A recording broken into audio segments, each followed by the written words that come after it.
منظر تے قرآن دی آیت ہے کہ سال یسنہما فی الغار اے یقول لصاحبہ لا تحزن تے سرکار دو عالم صلی اللہ علیہ وسلم وہ یار دا یار نال پیار تے ہن تے ساڈے واسطے رستے دا انتظام کیتا گیا ہے اس دور دے اندر کہ جس ویلے رستہ کوئی نہیں تے یار دا یار جدو ایتھے آئے تے جدو اس غار وچ گئے نا تو اس غار دی میں بندہ عاجز نے نہ گناہ گار رکھا نہ زیارت کیتی نہ تو اس غار دا منظر ویکھیا کہ بار بار قرآن دی آیت تو یار دی محبت ذہن وچ آوے تے حضرت ابو بکر صدیق رضی اللہ تعالیٰ عنہ فرمانے نے اذھما فی الغار اذ قول لصاحبہ یا رسول اللہ جے دشمن غار وچ آ گئے تو پھر کدے جاواں گے تے اللہ نے پتہ کی فرمایا سرکار نے اپنی زبانی قرآن کی کہندا لا تحزن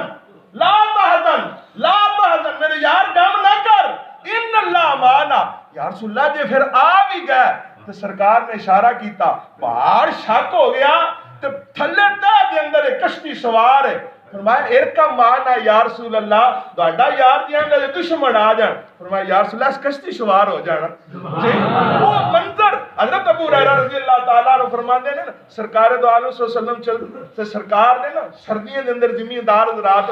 کہ جدو شدید دھند پیندی سردی پیندی درختاں دے پتھر جھڑ جاندے نے سرکار دو عالم صلی اللہ علیہ وسلم نے نا ایک درخت دی ٹہنی پھاڑ کے نا انج کر کے نا جھونا ماریا ہلایا فرمایا یا رسول اللہ میں ہلاواں فرمایا نہیں میرے یار میرے غلام ویکھ تے صحیح فرمایا یا رسول اللہ کی ویکھاں فرمایا جویں اس درخت دے پتھر جھڑ گئے نے نا